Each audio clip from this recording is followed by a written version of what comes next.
sebagai transporter atau transportasi oksigen dan elektron di dalam tubuh. Oke, halo teman-teman semuanya. Di sini saya akan melanjutkan penjelasan dari teman saya. Nah, saya di sini akan menjelaskan terkait metabolisme dari zat besi. Teman-teman bisa lihat ada gambar pertama di mana sumber zat besi kita untuk pemetabolisme besi berasal dari makanan dan proses penghancuran eritrosit atau daur ulang di retikuloendotelia oleh makrofag. Nah, zat besi berasal dari makanan yang ada dua bentuk nih dari zat besi, yaitu heme dan non-heme, di mana heme ini zat besi yang berasal dari hewani seperti daging, ikan, ayam, udang, dan cumi, dan non-heme merupakan sumber zat besi dari sayuran dan buah-buahan, juga kacang-kacangan, beras, dan pasta. Nah, kemudian nantinya zat besi yang berasal dari makanan akan dibentuk menjadi ion feri gitu, yang harus direduksi dahulu menjadi bentuk ion ferro dalam diabsorpsi.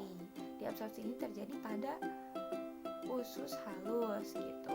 Nah, proses absorpsi ini dipermudah oleh suasana asam. Jadi sebelum masuk ke usus, tentunya makanan akan masuk dulu ke lambung kan teman-teman. Dimana di lambung terdapat asam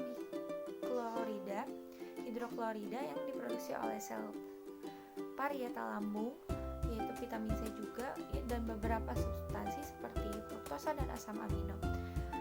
Mereka mempermudah dalam memecah zat besi ini. Bentuk ion ferro ini pada proses absorpsi kemudian diabsorpsi oleh sel mukosa usus halus gitu. Pada dinding usus halus di dalam sel mukosa usus, bentuk ion ferro akan mengalami oksidasi dalam bentuk ion feri kembali. Nah, sebagian kecil ion feri, jadi sebelum ion ferro itu dibentuk dulu ion feri gitu, akan berikatan dengan apoferitin, membentuk feritin gitu. Dan sebagian besar akan mengalami reduksi menjadi bentuk ion ferro lagi yang akan dilepaskan dalam peredaran darah, dan ion ferro direoksidasi menjadi bentuk ion feri. Dan kemudian nantinya akan ditransfer ke sumsum tulang dalam bentuk feritin gitu. Nah, kalau misalkan cadangan dalam tubuh kita berkurang atau kebutuhan zat besi kita meningkat, maka absorpsi zat besi akan meningkat juga gitu. Nah, sebaliknya jika cadangan zat besi meningkat, maka absorpsi akan berkurang gitu. Jadi zat besi ini akan diabsorpsi sesuai dengan kebutuhan tubuh kita ya teman. Gambar kedua ini menjelaskan lebih lanjut dan lebih rinci lagi terkait penjelasan tadi, di mana ini pada usus halus zat besi akan masuk melalui sel epitel tadi yang sudah saya jelaskan. Kemudian nantinya akan dibentuk dalam bentuk ferroportin dan masuk ke aliran darah. Di sini zat besi ada dalam bentuk transferin dan juga apotransferin, dan nantinya akan masuk ke sumsum tulang, ke dalam sel sumsum tulang itu melalui transferin reseptor, dan nanti akan dibawa ke dalam sel, dimana di dalam sel zat besi dibutuhkan ketika tubuh membutuhkan zat besi lagi ya teman-teman, yang tepatnya di dalam usus halus tadi gitu. Nah, di usus halus ini food iron atau makanan yang mengandung zat besi dalam bentuk heme maupun non heme akan diserap oleh sel epitel di usus gitu, dimana nantinya kalau misalkan zat besi heme akan masuk ke dalam heme transporter, dan jika non heme akan masuk juga ke DMT1 gitu zat besinya. Nah, nanti di dalam usus itu akan dibentuk dalam mukosal feritin zat besinya. Kemudian nanti dari sini akan masuk melewati dinding usus, itu ferroportin 1, zat besi akan keluar yang nantinya akan masuk ke saluran darah, yang dimana dari saluran darah akan disebar ke hati, kemudian ke sumsum tulang juga.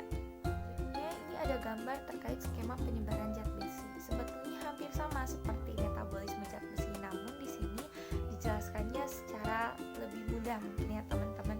Dimana skema penyebarannya tentunya nanti zat besi akan masuk ke saluran pencernaan, tepatnya di usus halus, nanti akan diserap ke aliran darah. Nah, dari aliran darah nanti akan disebar ke jaringan otot kita, ke sumsum tulang kita, kemudian ke hati. Nah, dari hati nanti juga akan balik lagi gitu ke saluran darah. Kemudian akan terus terjadi seperti itu secara berulang di dalam tubuh kita ketika tubuh kita membutuhkan kadar zat besi atau ketika kita sedang kekurangan zat besi. Nah, selanjutnya saya akan menjelaskan terkait zat besi dan hemoglobin atau Hb.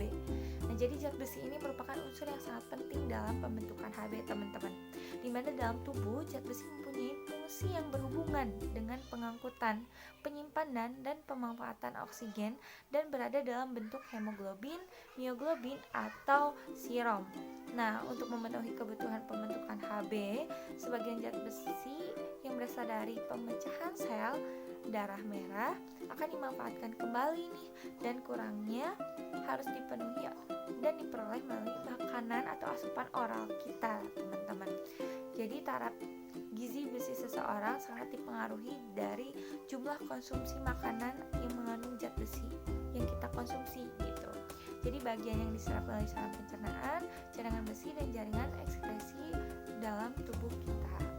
Nah, hemoglobin itu sendiri tadi sudah membahas keterkaitan dengan zat besi, adalah zat warna dalam darah merah kita gitu, yang berguna mengangkut oksigen, karbon dioksida dalam tubuh kita. Nah, Hb ini merupakan ikatan yang terdiri dari protein, garam besi, dan zat warna. Di mana kadar Hb ini merupakan salah satu indikator ketika menentukan status anemia seseorang gitu, teman-teman. Namun tidak menjadi indikator yang sensitif untuk menentukan status besi seseorang ya, tapi sering dijadikan indikator status anemia seseorang.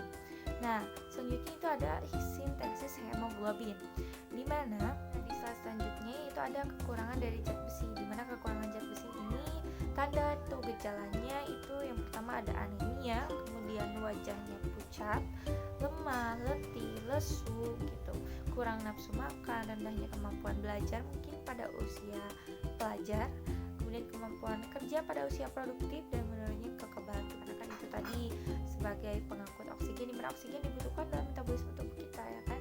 Kemudian luka, sukar gitu. Jadi yang paling utama dari kekurangan zat besi ini tentunya adalah anemia disebutnya. Nah, kelebihan dari zat besi itu jarang terjadi ya, tapi dapat disebabkan oleh suplemen besi gitu. Biasanya gejalanya ada muntah, diare, denyut jantung meningkat. Seperti kita mengonsumsi obat yang berlebihan, tentunya denyut jantung akan meningkat, sakit kepala, dan bisa pingsan. Kemudian ada cara sederhana mengecek anemia, itu bisa terlihat tadi wajah pucat, lebih cepat lelah, kurang nafsu makan, kemudian konsentrasi berkurang ketika belajar dan maupun pekerja, kemudian suka mengunyah es katanya biasanya ya.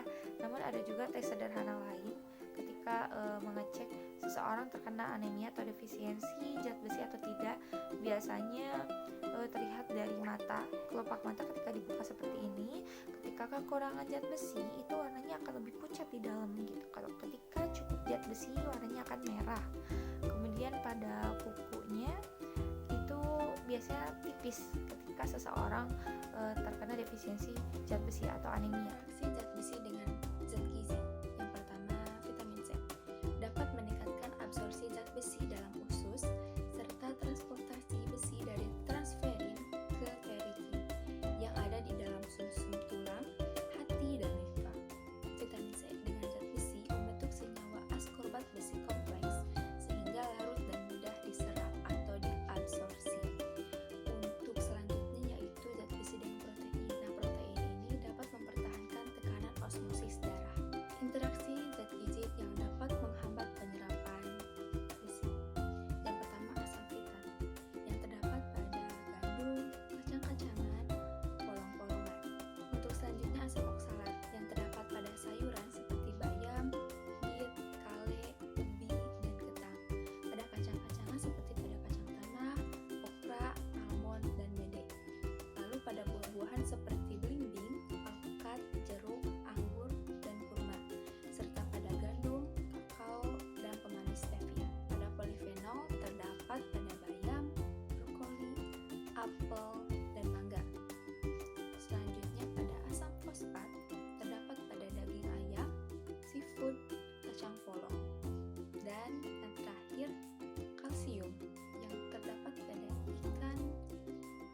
susu, dan bayam. Berikut zat gizi yang dapat menghambat penyerapan besi. Beberapa dari zat gizi yang dapat menghambat penyerapan besi yang telah saya sebutkan tadi, ada beberapa yang dapat dihambat pengaruhnya, yaitu asam fitat. Nah, asam fitat ini kan terdapat dalam buah-buahan dan sayuran-sayuran mentah.